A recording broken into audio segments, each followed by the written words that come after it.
So it's not a few rotten apples who make the other Muslims look bad. I say to the Prime Minister, stop pushing that nonsense fairy tale. This is a large majority of 700,000 Muslims out of 900,000 who reject our free society.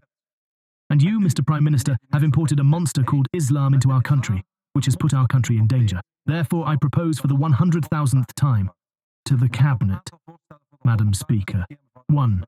Recognize that Islam is a violent ideology, one that comes with hate and terror, and thus has no place in the Netherlands.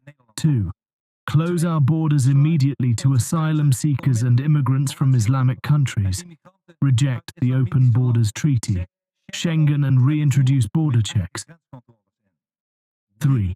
Start dismantling the institutions of Islam, such as mosques, and begin with all those mosques that receive foreign funding, and where, for example, Diyanet, the Turkish of religious affairs, makes the rules instead of us. 4.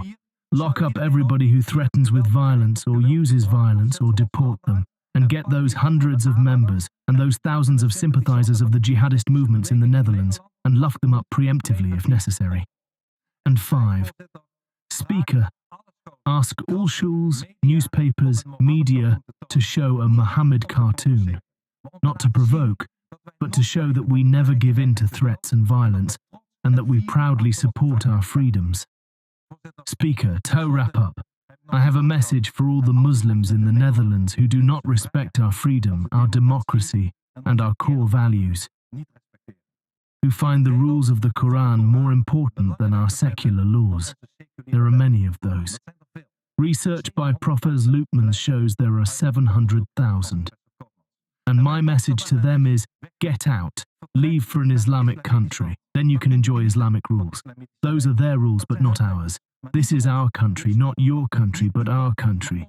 This is the Netherlands. Amidst the Netherlands' political landscape, Geert Wilders' impassioned speech ignites fervent discussions on social cohesion. His forceful rhetoric resonates with proponents of national identity while accentuating existing schisms among cultural factions. He advocates for stringent measures against the Muslim populace, questioning their religious institutions and invoking apprehensions regarding civil liberties. Wilders' vocalizations sow seeds of apprehension and seclusion within the Muslim community, impacting their assimilation and sense of belonging within Dutch society. His political vernacular stands in stark contrast to the notions of national identity and the freedom to express, yet it illuminates the risks associated with certain ideologies. In essence, Wilders' dialogue becomes entwined with foundational principles, albeit propelling pertinent inquiries about the collision between political convictions and the preservation of societal concord. What do you think?